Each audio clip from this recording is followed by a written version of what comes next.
사랑합니다.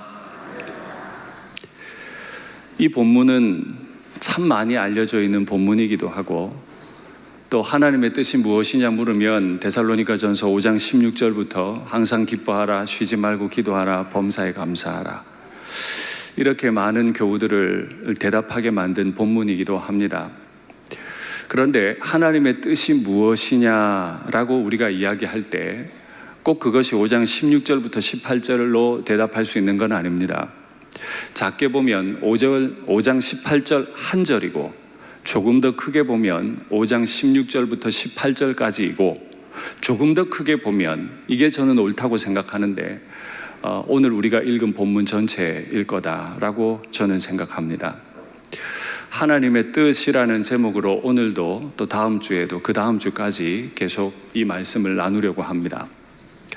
오늘 본문은 크게 네 가지로 나누어져 있는데요, 이 본문이 주어진 배경을 여러분 아시면 좋겠습니다.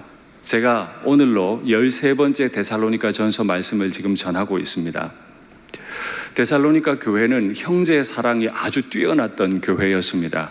그래서 데살로니가 지역이 속해 있던 마케도니아 지역에도 이 교회는 형제 사랑이 참 탁월해라고 소문이 났고, 또 그 주 말고 남부에 있는 아가야 주까지 데살로니가 교인들의 형제 사랑의 소문이 넓게 퍼졌다라고 제가 첫 번째 설교 시간에 말씀드린 기억이 있습니다.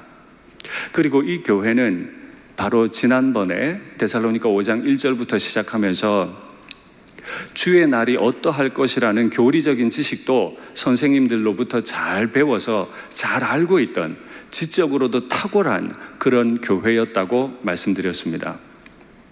우리가 오늘 읽은 본문 바로 앞절인 11절을 보면 덕을 쌓으라 라고 하는 말씀을 우리는 지난주까지 받았었습니다.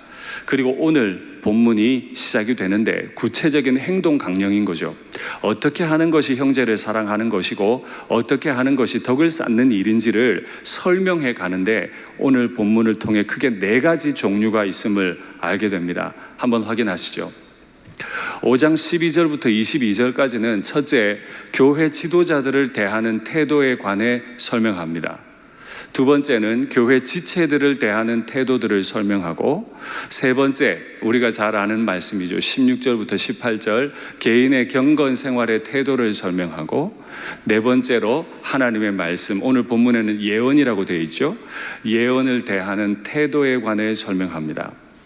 이 네 가지 태도가 다 우리를 향하신 하나님의 뜻일 수 있고, 가장 좁게 말하면 범사에 감사하라 하는 것이 하나님의 뜻일 수 있겠는데, 오늘부터 이 말씀들을 하나하나 묵상해 보도록 하겠습니다. 사도는 너희에게 구하노니, 여기 구한다는 말은 간절히 부탁한다는 말입니다. 너희가 이거는 꼭 해주면 좋겠어 라는 의미로 헬라어를 기록해 두었습니다. 뭘 하면 좋을까요? 너희가 알면 좋겠어. 뭘 알까요? 여기 이 안다라고 하는 이 단어는 원래 헬라어 의미로는, 축자적인 의미로는 본다 하는 뜻이 있습니다. 어떤 사물을 본다 하는 뜻이 있습니다. 그런데 이것이 의미적으로는 육체의 눈으로 보는 것이 아니고 멘탈, 마음의 눈으로 본다 하는 뜻이 있습니다. 그래서 이 헬라어 단어를 번역할 때는 마음의 눈으로 무언가 사람을 본다는 게 어떤 의미일까? 그래서 번역을 할 때 대부분의 성경이 appreciate, 감사한다 라는 말로 번역합니다. 근데 우리말 성경에서는 너희가 알고 라고 되어 있는데, 원래 이 에이도라고 하는 헬라어 단어의 의미는 감사하다, 존중하다 이런 뜻입니다. 그래서 많은 영어 성경에 보면 respect라는 단어나 appreciate라는 단어로 번역이 되어 있는 걸 볼 수 있습니다. 너희가 감사하면 좋겠어. 너희가 존중하면 좋겠어. 뭘 감사하고 뭘 존중할까요? 너희 가운데서 수고하고 주 안에서 너희를 다스리며 권하는 자들을 너희가 알고, 바로 교회의 지도자들에 대해 알라고 하는 이야기입니다. 교회 지도자들이 어떠한 수고를 하고 있는지, 어디서요? 너희 가운데서.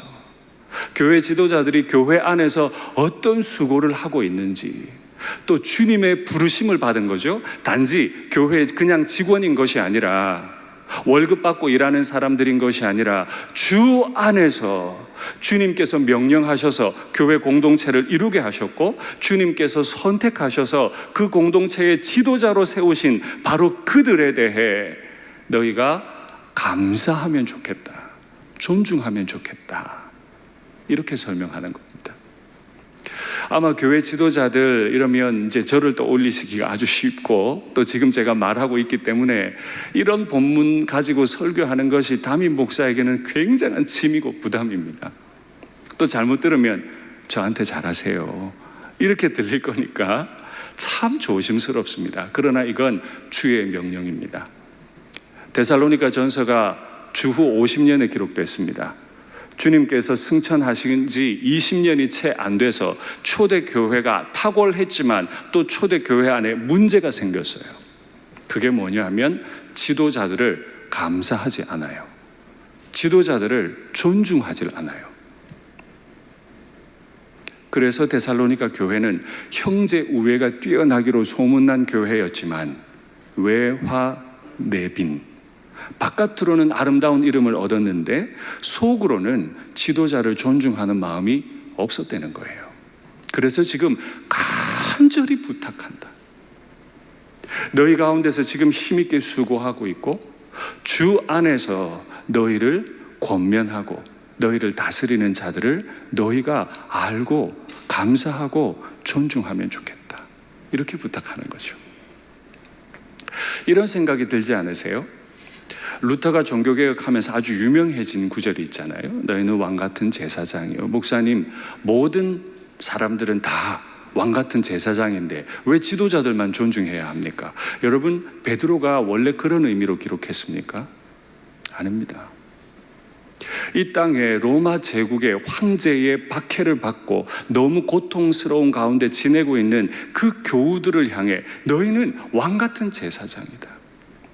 유대교 지도자들이 계속 교회를 박해할 때 제사장만이 아니고 너희 모두가 하나님 나라를 위해 일하는 사람이다, 이걸 이야기했던 거죠. 루터도 칼빈도 한 지역 교회를 맡아 늘 복음을 전하는 설교자였습니다. 직분을 없애는 게 아니에요. 다스리고 권하고 그 교회 공동체 안에서 특별히 더 수고하는 그 직분을 무시한 게 아니에요. 직분은 직분대로 존중해 주어야 하는 거죠. 조심스러운 마음을 다시 전하면서 이 말씀을 계속 이어가겠습니다. 간혹 이 만인 제사장설을 오해하시는 경우들이 있는데 오해하시지 않으시면 좋겠습니다. 두 번째로, 목사님, 감사할 만해야 감사하죠, 생각할 수도 있겠습니다. 윤 목사님, 당신은 감사할 만한 분입니까? 담임 목사, 당신은 모든 일에 우리가 감사할 만큼 훈련되어 있고 뛰어나다고 생각하십니까? 질문할 수도 있겠습니다. 그러나 그렇지 않습니다. 사역자가 사람이기에 모자랄 수밖에 없습니다. 저는 우리 장로님들, 권사님들보다 연배를 훨씬 적게 살았기 때문에 인생의 아픔도 잘 모릅니다. 부족한 게 많습니다. 제가 그럴진데 저보다 인생의 경험, 목회 경험이 없는 부교육자들은 오죽하겠습니까? 모자람이 많을 겁니다. 그럼에도 감사할 만하지 않아도 주님께서 주신 말씀대로 너희 가운데서 수고하고 주 안에서 너희를 다스리며 권하는 자들을 이라고 말씀하신 그 주의 말씀을 마음으로 받아주시면 감사하겠습니다. 물론 우리 또 사역자들은 교회 또 다른 지도자가 되시는 장로님들과 함께 갑니다. 그래서 장로님들의 의견을 들으려고 하고, 마찬가지죠. 교회에 계신 장로님들을 존중해 주십시오. 우리 장로님들은 교회를 위해 노심초사 애쓰고 계십니다. 교회의 작은 일들까지도 다 돌아보려고 몸부림하고 계십니다. 알아드리고 감사하고 존중하는 것이 필요합니다. 간혹 이렇게 말하는 경우도 있습니다. 알아드리고 감사하고 존중하면 마음이 높아져, 교만해져요. 그래서 적당히 해야 돼. 정말이요? 자식들에게 적당히 칭찬할까요? 버릇 없어질 거니까? 아니죠. 진짜 주님께서 원하시는 교회의 모습은 가르침을 받고 지도를 받는 성도들은 그 사역자들을 진심으로 존중하고 감사하라고 명령하십니다. 왜 한국의 교회들이 화평이 깨지죠? 어느 한 사람이 크게 잘못했기 때문일 수 있습니다. 실제로 그럴 수도 있습니다. 그러나 많은 경우 마음으로 그들을 존귀하게 감사하게 여김이 없기 때문에 교회들이 어려움을 많이 당합니다. 이 지도자들에 대해서는 한 가지 명령이 아니라 세 가지 명령을 주십니다. 여러분께서 성경 본문을 잘 읽어보시면 이해하실 수 있는데, 두 번째로 나오는 명령은 너희 가운데 수고하는 그들을 잘 알 뿐 아니라 가장 귀히 여기라.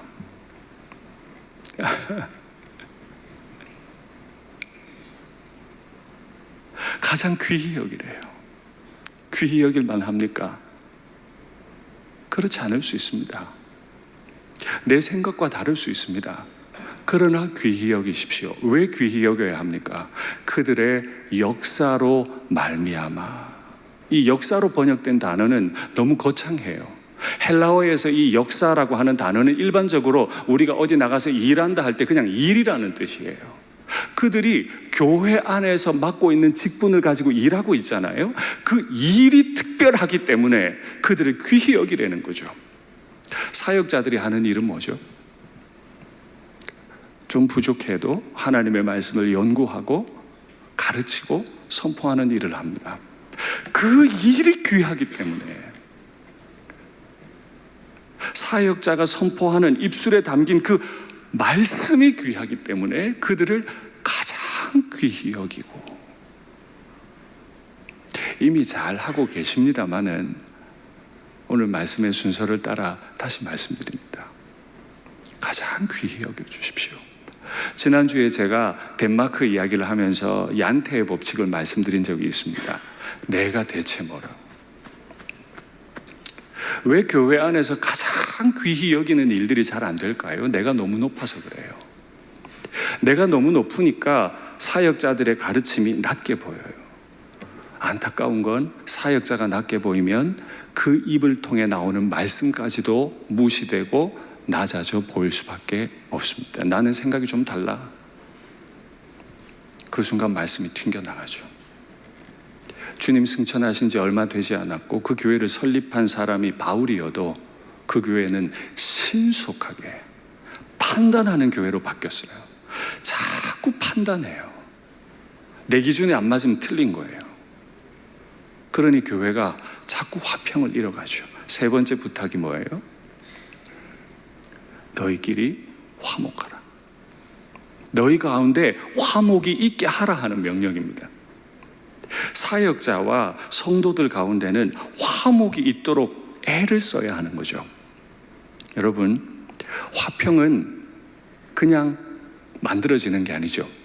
화평은 나 한 사람이 완벽하기 때문에, 뛰어나기 때문에 만들어지는 게 아닙니다. 가정으로 한번 예를 들어 볼까요? 어떤 가정이 화평한 가정일까요? 남편이 건강하고 돈을 많이 벌어오고 자녀들은 말할 것 없이 착하고 공부 잘하고, 아내는 또 아내로서의 역할을 완벽하게 할 때 그때 가정이 화평합니까? 그런 가정이 있습니까? 그것이 아니고 내가 그 자체를 존중할 때, 이분은 내 남편이야, 이분은 내 아내야, 그의 아내됨, 그의 남편됨, 그의 자녀됨, 그의 부모됨을 존중하고 그걸 귀히 여기려고 애쓸 때, 그때 가정은 화평한 가정이 되는 거잖아요. 그러니까 너희 가운데 화평을 두라라는 이 명령은 어떤 한두 사람의 문제로 시작된 문제가 아니에요. 화평을 두기 위해서는 화평이 목표인 것처럼 애를 써야 되는 거죠. 아내를 고치려 하지 말고, 남편을 뜯어 고치려 하지 말고, 교회로 바꾸면 목회자는 성도를 뜯어 고치려 하지 말고, 성도들은 목회자들을 뜯어 고치려 하지 말고, 서로 귀히 여기되, 특별히 성도들께 드리는 부탁입니다. 사역자들을 가장 귀히 여기고, 장로님들을 가장 귀히 여기고, 화평을 두기 위해 애를 써야 한다는 겁니다. 그게 목표예요. 화평은 잘한다고 되는 것이 아니고 그 화평을 완전히 우리 가운데 두기 위해 몸부림하는 것, 그래야 가능한 거라는 거죠. 가만히 생각해 보면 귀히 여길만 해서 귀히 여기는 것이 아니고 내가 대체 뭐라고, 아이고 나 같은 사람한테 내 아내를 주셨나, 나 같은 사람한테 내 남편을 주셨나, 어떻게 내 밑에서 이런 아이가 났지? 참 귀하다. 이런 마음으로 사람을 대하기 시작하면 화평은 깨지지 않아요. 그걸 그대로 교회로 가져와 볼까요? 아유, 나 같은 목사가 뭐라고 이렇게 귀한 장로님과 성도들을 주셨나? 나 같은 성도가 뭐라고 우리 교회에 이렇게 귀한 사역자들을 보내주셨나? 이렇게 이해를 하면 교회는 화평이 깨지질 않아요. 그런데 자꾸 내가 판단 기준이 돼요. 그래서 교회가 어려움을 당합니다. 지금까지 제가 설명한 부분을 메시지라고 아주 현대적인 언어로 번역한 성경이 있는데 한번 보시겠습니다. 올려주시겠어요, 자막? 여러분을 위해 열심히 수고하는 지도자들, 여러분의 순종에 따라 여러분을 권면하고 이끄는 책임 맡은 이들을 존중하십시오. 저 번역을 잘 보세요. 여러분의 순종에 따라 여러분을 권면하고 이끄는 책임 맡은 이들을 존중하십시오. 목회자들이나 당회에 존중해 주십시오. 순종해 주십시오. 바꾸려 하지 말고 존중하셔야 합니다. 순종하셔야 합니다. 감사와 사랑으로 그들을 감동시키십시오. 제가 간혹 이런 표현들을 썼죠, 그죠? 우리 사역자들의 눈에 감동의 눈물을 흐르게 해달라고. 그건 제 개인의 명령이 아닙니다. 교회가 마땅히 교회되기 위해, 하나님의 복음이 복음으로 오롯이 드러나기 위해 나와 생각이 다른 사역자들, 장로님들을 판단하지 마시고 그들을 존중하고 순종하려고 애쓰십시오. 그럴 때 주님이 원하신 초대교회의 모습이 이루어질 줄 믿습니다. 여러분, 제프 베이조스라고 하는 분을 아실 겁니다. 아마존이라고 하는 세계 최고의 기업이죠. 인터넷 기업을 만들어서 지금 세계 최고의 부자가 됐는데, 이분이 프린스턴 대학교를 졸업했어요. 컴퓨터 과학과를 졸업했는데 졸업하고 아마존이라는 회사를 만들고, 또 10여 년 전에는 우주 여행을 하는 그런 회사까지 설립해서 지금 조만간 우주여행 간다 뭐 이런 말들까지 있는 정말 혁신적인 기업을 이룬 그런 대표 아닙니까? 전 세계 가장 부자고. 근데 이분이 자기 모교 프린스턴 대학이죠. 세계 최고 대학이잖아요. 그 졸업식에 가서 한 연설문을 제가 읽었는데, 여러분 한번 제가 이렇게 짧게 축약해서 번역해뒀는데 한번 보십시오. 정말 감동적입니다. 이 제프 베이조스가 할아버지와 여행을 가던 중에 일어난 일입니다. 할아버지가 운전하시고 할머니 조수석에 타고 본인이 뒤쪽에 앉았는데 할머니가 담배를 너무 많이 피더라는 거예요. 그래서 저는 저의 할머니를 위해서 계산을 하기로 했습니다. 야, 이 담배 피면 생명이 단축된다는데, 그래서 누구를 위해서요? 담배 피시다가 생명이 줄어들까 봐 할머니를 위해서 계산을 하기로 했습니다.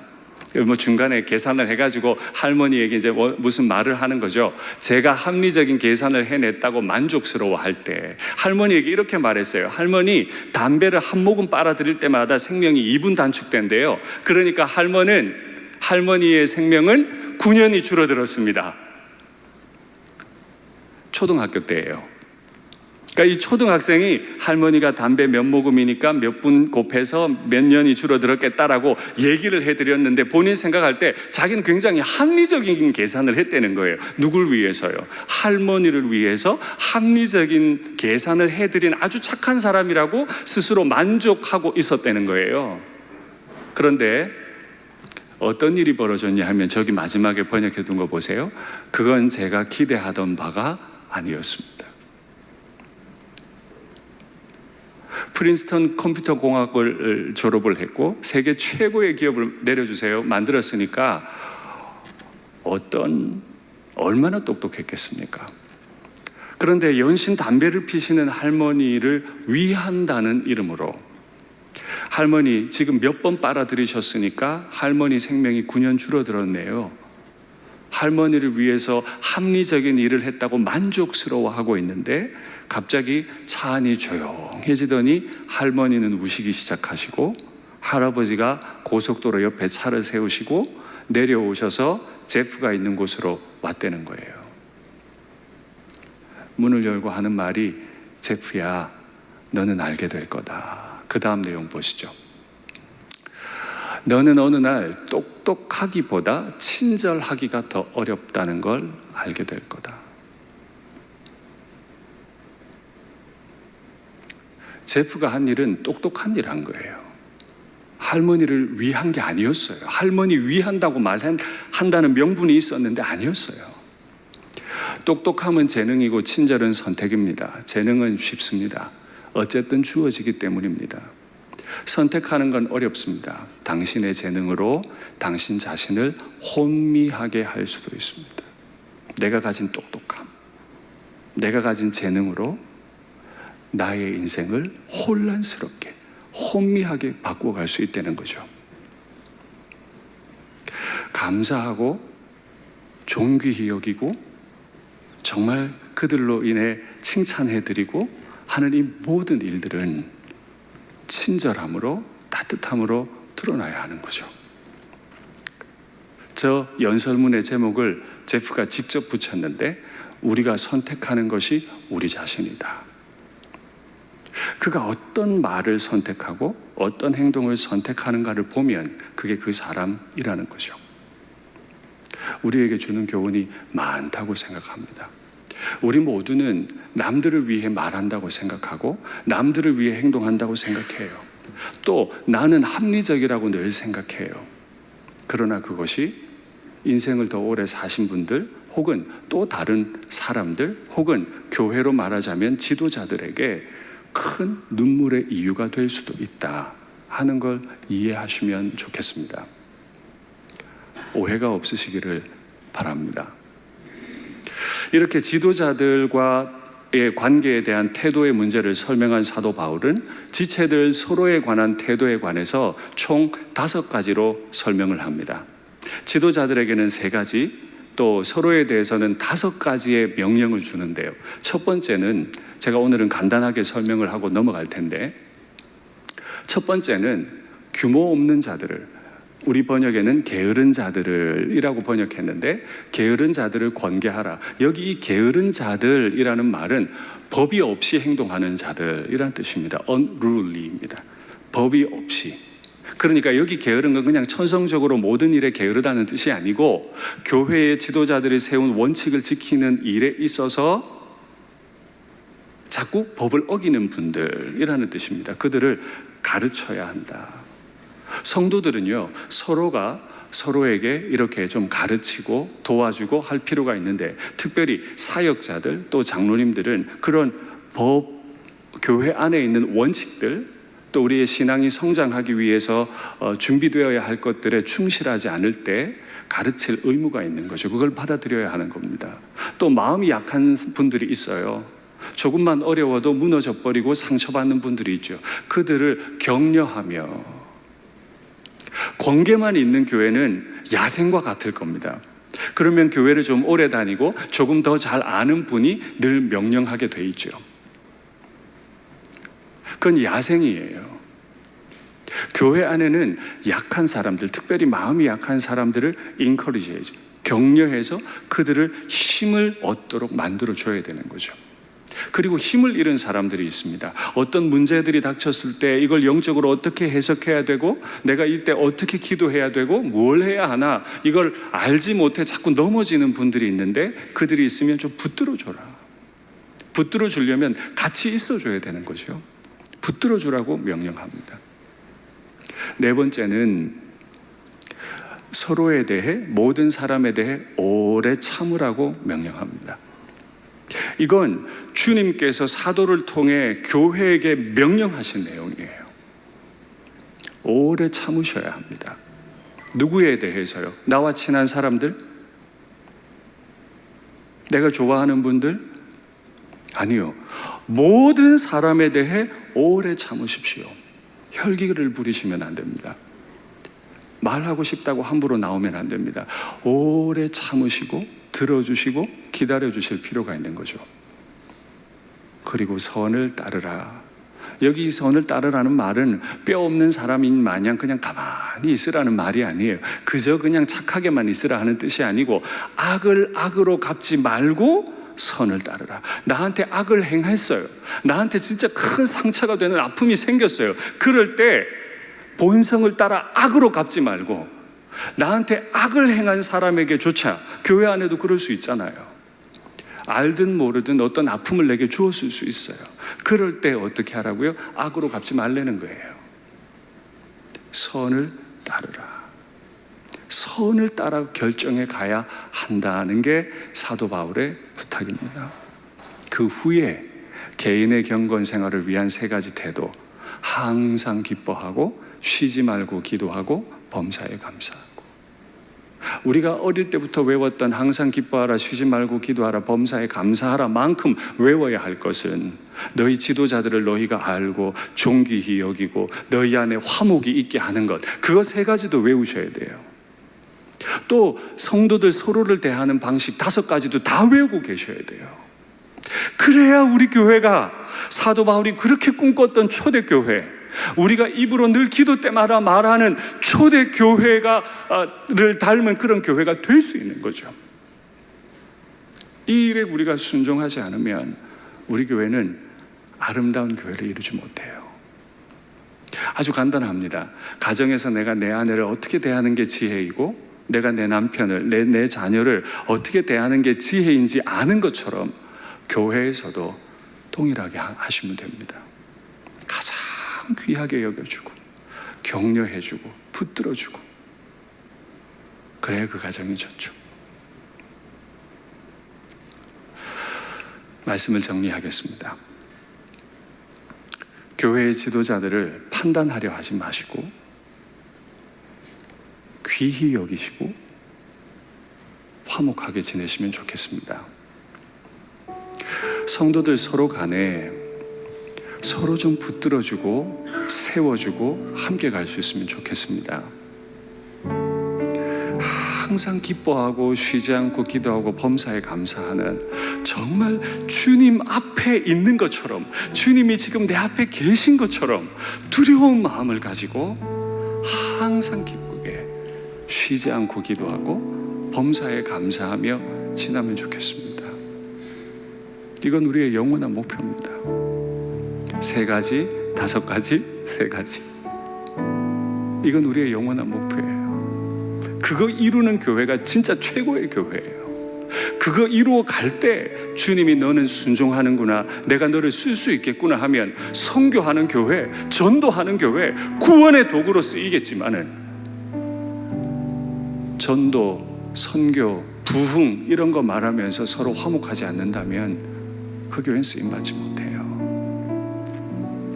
우리 주님께서 2000년 전 데살로니가 교회에 주신 그 말씀을 우리에게 다시 주실 때 마음으로 받고, 우리의 교회가 우리 주님이 진짜 쓰시기 좋은 교회, 주님 마음에 정말 흐뭇하고 좋은 그런 교회 이루어갈 수 있기를 간절히 바랍니다. 찬양할까요? 주님 나를 부르셨으니, 주님 나를 부르셨으니, 주님 나를 부르셨으니, 내 모든 정성, 내 모든 정성 주만 위해 바칩니다. 주님 나를 부르셨으니, 주님 나를 부르셔, 우리를 화평으로 불러주셨어요. 주님 나를 부르셨으니, 내 모든 정성, 내 모든 정성, 내 모든 정성 주만 위해 바친, 주님 나를 사랑했으니 주님 나를 사랑했으니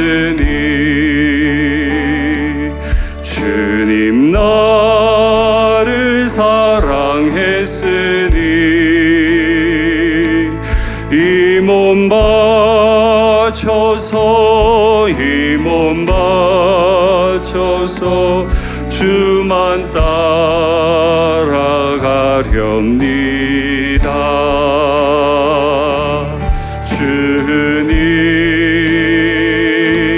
주님 나의 기도 들으사 영원토록 주님만을 사모하게 주님 주님 나의 기도 들으사 주님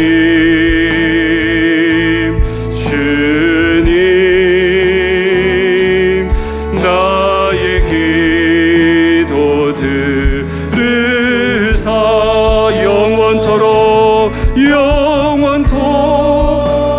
주님만을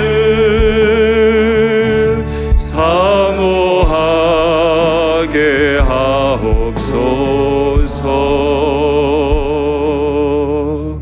여러분 오늘 아프게 말씀 받으셨지요? 저도 이런 본문 설교하는 게 매우 어렵습니다. 그러나 또 주님이 주신 말씀으로 받습니다. 우리 앞에 주님이 서 계십니다. 내가 말하는 앞에 내 주님이 듣고 계십니다. 우리 말씀을 따라 기도의 제목을 받겠습니다. 화면을 확인하시면 됩니다. 지도자들을 판단하기에 앞서 감사하고 존중하며 화평을 힘써 유지하는 교회 되게 하옵소서. 권면하고 격려하고 붙들어주고 오래 참고 선을 따르는 나 자신이 되게 하옵소서.